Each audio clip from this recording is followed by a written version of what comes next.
사랑하는 성도 여러분, 사순절 잘 보내고 계시나요? 벌써 사순절의 15일차가 지났습니다.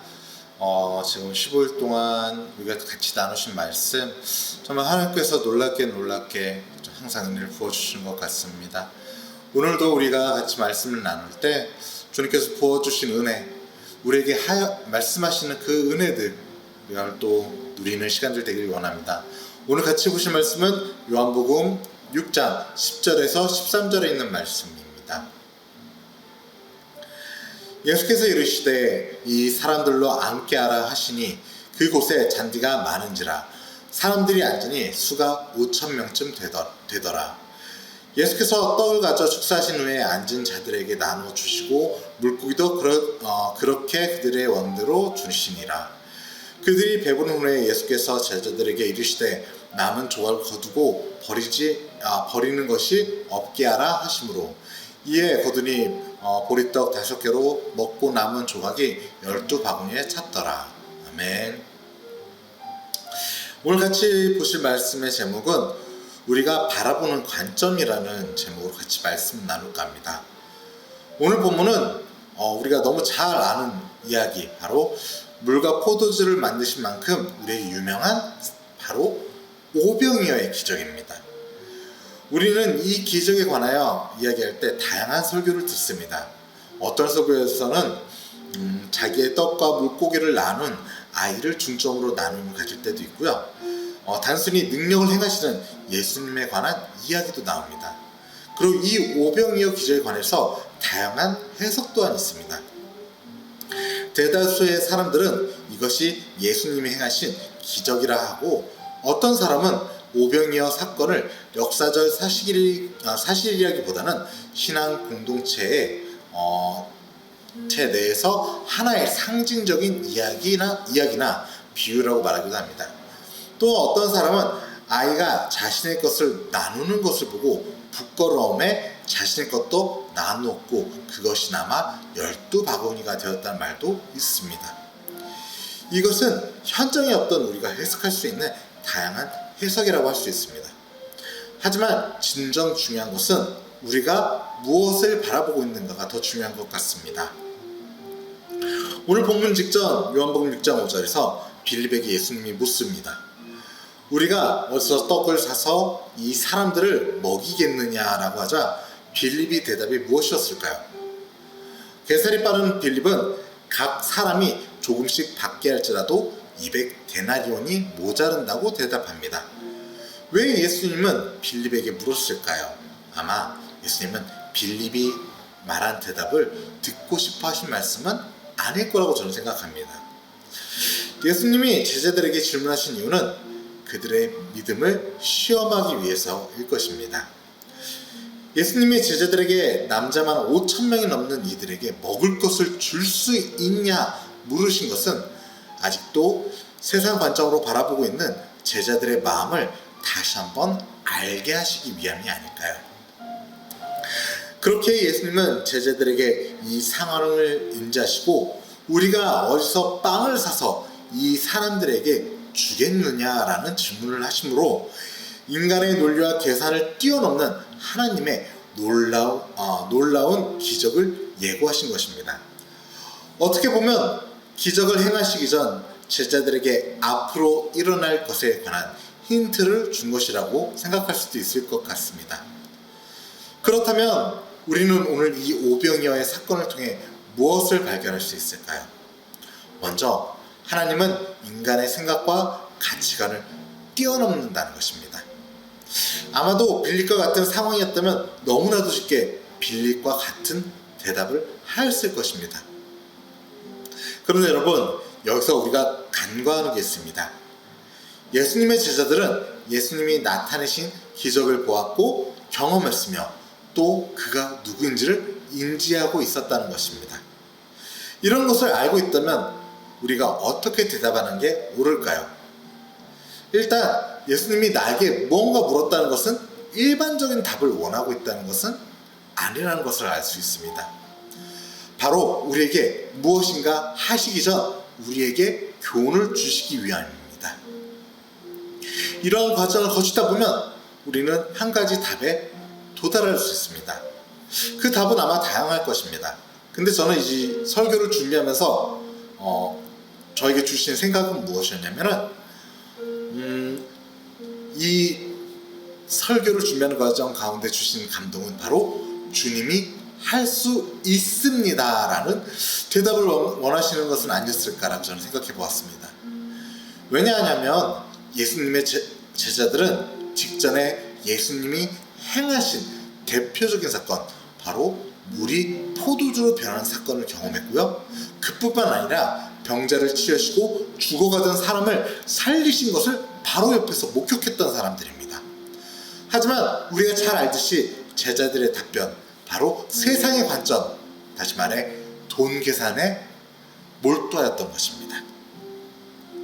그런데 우리도 제자들과 별반 다르지는 않습니다. 주님의 능력은 우리가 가늠하지 못할 만큼 크시다는 것을 우리는 너무나도 잘 압니다. 그리고 우리는 너무나도 쉽게 그분이 못하시는 일이 없다는 것을 고백합니다. 하지만 중요한 것은 우리가 그것을 믿지 않는다는 것입니다. 정확하게는 그분을 믿지 못하는 것이 아니라 그분이 행하실 것을 믿지 못한다는 게 더 답이 맞지 않을까요? 마태복음 12장 20절에 보면 너희가 만일 믿음이 한 겨자씨만큼 있으면 이 산을 명하여 여기서 저기로 옮기리라 하여도 옮길 것이오 라고 말씀하십니다. 이처럼 우리가 그분을 신뢰하신다면 주님은 우리에게 우리가 생각하지 못할 만큼의 큰 놀라움으로 역사하십니다. 그렇다고 해서 믿기만 한다고 모든 것이 되는 것은 아닌 것 같습니다. 흔히 말해서 복권에 당첨되려면 복권을 사야 한다는 것처럼 우리가 해야 할 것은 해야 하지 않을까요? 하지만 우리가 하나님을 제한할 때 그분은 우리의 제한만큼 역사하실 것입니다. 하나님은 우리가 상상하지 못할 만큼 이를 예비하셨습니다. 그렇지만 우리가 그 길을 가지 않는다면 아무 일도 일어나지 않는 것입니다. 반대로 잠언 16장 9절의 말씀처럼 사람이 마음으로 자기 길을 계획할지라도 그 걸음을 인도하시는 자는 여호와 신이라는 말씀처럼 우리가 계획할지라도 그 길을 이루시는 분은 여호와 하나님이시고, 잠언 19장 21절의 말씀에 사람의 마음에는 많은 계획이 있으나 오직 여호와의 뜻만이 이루어진다는 것처럼 우리가 계획할지라도 결국 돌아보았을 때는 하나님의 뜻이 이루어지는 것을 우리는 발견할 수 있습니다. 사랑하는 성도 여러분, 우리가 살아가면서 우리의 계획대로 되는 것은 너무나도 적을 것입니다. 내가 직장을 구할 때, 내가 배우자를 만날 때, 내가 무엇인가 계획했을 때 내 생각대로 되는 것보다는 내가 예상하지 못하는 일을 경험할 때가 더 많은 것 같습니다. 그런 가운데 발견하는 것은 하나님의 은혜입니다. 저도 사역지를 옮기는 과정 가운데 나의 생각대로 한 것에 대해서 돌아볼 때가 있습니다. 그리고 제가 발견하는 것은 부족한 저를 발견하게 됩니다.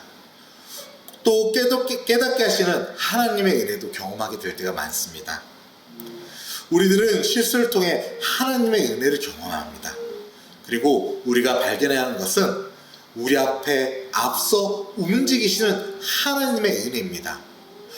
오병이어의 사건이 있은 후 사람들의 반응은 무엇이었을까요? 그것은 예수님을 자신들의 왕으로 삼으려고 한 것입니다. 자신의 왕으로 삼아서 끊이지 않는 양식을 얻기 원하는 것이 바로 이들이었습니다. 사랑하는 성도 여러분, 여러분도 근시야적으로 또는 나의 생각 가운데 주님을 바라보거나 제안하는 것이 혹시 있으신가요?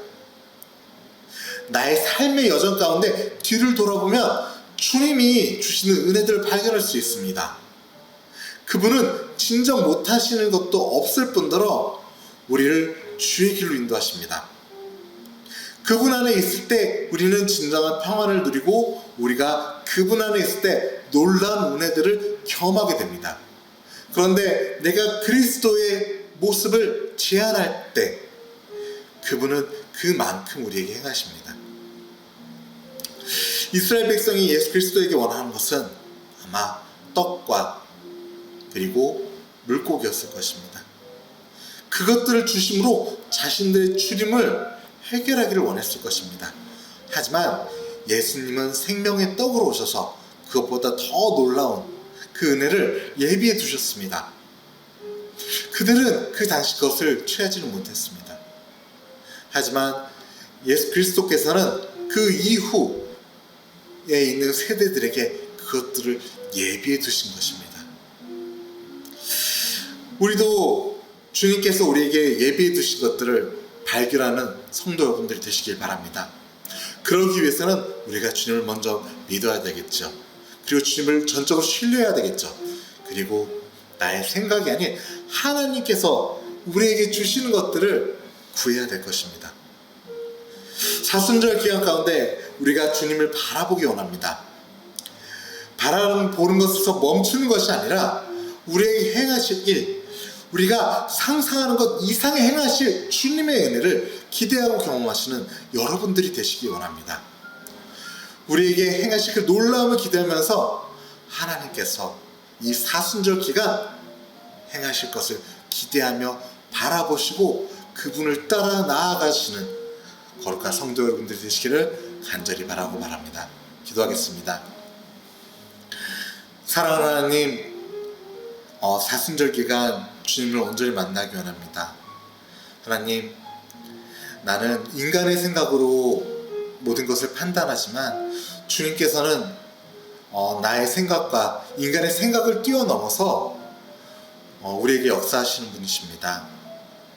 우리가 제한한다고 주님이 제한되는 분이 아니시며, 또 주님은 우리가 자그마한 것을 구할지라도 더 큰 것으로 베풀어 주시는 분이 주님임을 우리가 고백합니다. 사랑하는 하나님,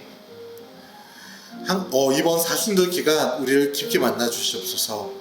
주님, 우리의 행동이 사소한 것에서 시작되었지만 그 사소한 것을 뛰어넘어 주님께서는 더 놀라운 것을 우리에게 역사하실 것을 믿습니다. 주님, 우리가 사순절 기간을 뒤돌아보았을 때 우리에게 기억되는 것이 주님이 우리에게 베풀으신 은혜인 것을 간절히 구합니다. 우리의 앞 발걸음 하나하나가 나의 삶을 변화되는 놀라움이 되게 하여 주시옵시고, 나의 행동 하나하나가 주님의 뜻대로 행하며 나아가는 주의 자녀의 삶이 되게 하여 주옵소서. 주님, 구하는 것은 우리가 변화되기 원합니다. 우리가 주의 뜻대로 변화되기 원합니다. 우리의 삶이 주님이 원하시는 대로 살아가는 그 은혜가 우리에게 있기를 간절히 구합니다. 주님, 우리에게 오셔서 임하시옵소서. 우리에게 오셔서 다스리소서. 우리에게 오셔서 우리를 주관하여 주시옵소서. 사순절 기간 동안 주님께서 우리에게 베풀어 주실 것을 기대합니다. 항상 또 우리에게 놀라움으로 임자여 주시옵소서. 감사드리며 우리의 주인 되시고 우리의 길을 인도하여 주시고 또 우리의 길을 먼저 가주시는 우리 주 예수 그리스도 이름으로 기도드립니다. 아멘. 사랑하는 성도 여러분, 우리가 매일매일 가운데 주님께서 우리에게 역사하실 것을 기대합니다. 우리가 우리 안에 오셔서 베풀어 주시는 그 은혜 우리가 발견하기 원합니다. 그리고 그 시간들을 통해서 우리가 변화되시기를 간절히 구합니다. 오늘도 또 주님께서 주신 은혜 소중한 경험들이 되시고 또 소중한 하루 되시기를 간절히 바라고, 이 사순절 기간 우리가 뒤를 돌아보았을 때 정말 주님이 주시는 것을 충만히 경험하고 그것들을 소중히 간직하는 여러분들이 되시기를 간절히 바라고 바랍니다.